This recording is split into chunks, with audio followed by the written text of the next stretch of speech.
Bem, amigos, estamos de volta para o estúdio, mas na sequência vocês vão ficar com mais entrevistas realizadas em Marizia. Bem, amigos, diretamente do Congresso da Associação dos Advogados Trabalhistas de São Paulo, um dos debatedores, o Dr. Pedro Sampaio, desembargador do TRT da 2ª Região. Vai falar um pouquinho do tema da palestra, das colocações que foram feitas. Pois não? Olha, a nossa palestra aqui foi a respeito do poder diretivo do empregador e, sobretudo, quanto esse poder diretivo invade a esfera da privacidade e a intimidade do trabalhador. Hoje, uma das questões mais relevantes na relação de trabalho é exatamente esse direito que o trabalhador tem à sua privacidade e à sua intimidade. Então, a palestra hoje e o debate depois da palestra, os dois abordaram, sobretudo, esses temas. Esse confronto entre o poder de direção do empregador, que ele tem, e ao mesmo tempo a proteção aos direitos de personalidade do trabalhador. Doutor Pedro, uma questão importante hoje, cada vez mais o funcionário, o empregado tem que se profissionalizar e as empresas buscam isso.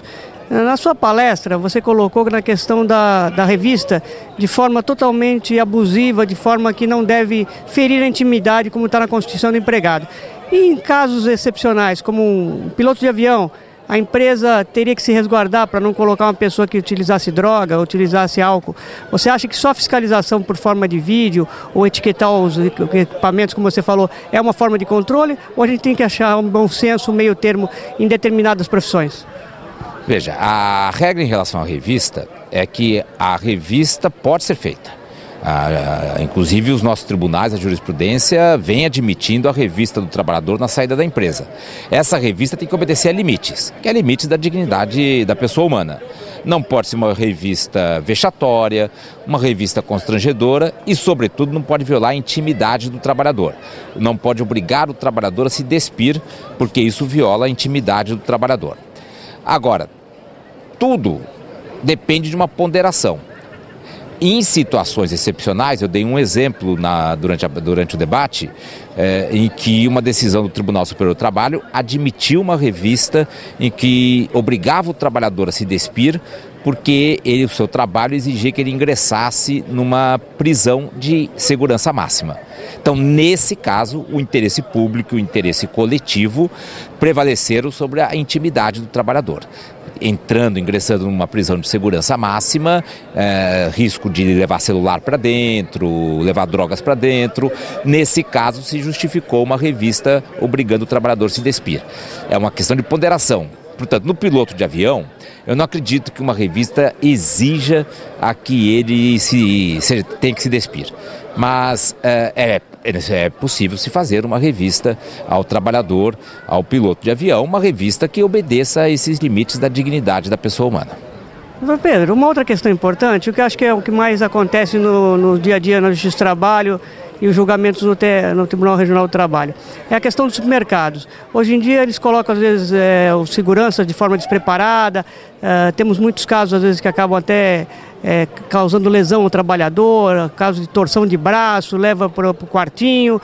Essa é uma questão muito pontual hoje em dia, quer dizer, os supermercados aumentaram a questão da venda e às vezes não querem investir, como você falou, na fiscalização da forma eletrônica, quer dizer, etiquetando os produtos e acham mais fácil, às vezes, revistar o empregado e, às vezes, promovendo as situações vexatórias, não é isso?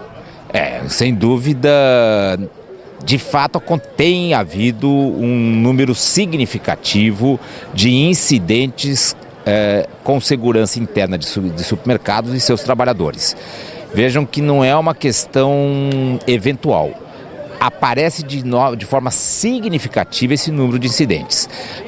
Trabalhadores que são submetidos a constrangimentos, às vezes numa sala reservada com 2 ou 3 seguranças, que fazem uma pressão em cima do trabalhador, às vezes até aquela situação constrangedora de o trabalhador sair do local de trabalho dentro de um camburão de polícia. São situações que realmente revelam um pouco de descuido nessa atividade com essa questão de segurança interna. Veja que o supermercado, evidentemente, tem que ter uma equipe de segurança interna, é uma atividade onde é fácil subtrair produtos, os produtos estão ali expostos, o trabalhador que trabalha no supermercado tem acesso fácil aos produtos. É evidente que o supermercado tem que organizar uma segurança interna, mas hoje há formas de se fazer isso sem submeter o trabalhador a constrangimento. Uma equipe bem preparada, preventiva, formas de fiscalização por câmeras, os supermercados têm câmeras, é possível você fazer isso sem submeter o trabalhador a uma situação constrangedora. É de fato algo preocupante o número significativo de situações vexatórias que trabalhadores de supermercados acabam sendo submetidos por questão de segurança. Pedro, outra questão que acho que é importante ouvir a sua opinião, como é que você vê o posicionamento do Tribunal Regional do Trabalho? Você bem citou uma questão de uma revista feita num funcionário que trabalha num presídio de segurança máxima por não adentrar com celular, enfim, objetos que possam significar aí o ensejo de uma rebelião ou a fuga dos detentos.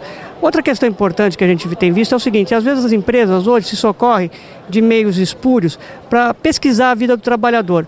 Às vezes eles não esperam nem o trânsito em julgado no processo criminal e às vezes discriminam um trabalhador não contratando, às vezes até mandando embora. Isso é uma situação também preocupante no nosso país, quer dizer, a falta de cumprimento com a lei, que às vezes uma pessoa tem um problema criminal, um pequeno furto, às vezes é absolvida, às vezes faz uma transação penal e as empresas conseguem fazer uma pesquisa e o empregador às vezes não tem essa facilidade que a empresa tem e consegue não tendo a validade do seu emprego, tão difícil nesse país às vezes, né? Vamos já partir primeiro verificar assim, vamos por um pressuposto. O empregador não pode fazer pesquisa de antecedentes de empregado sobre qualquer condição, não pode.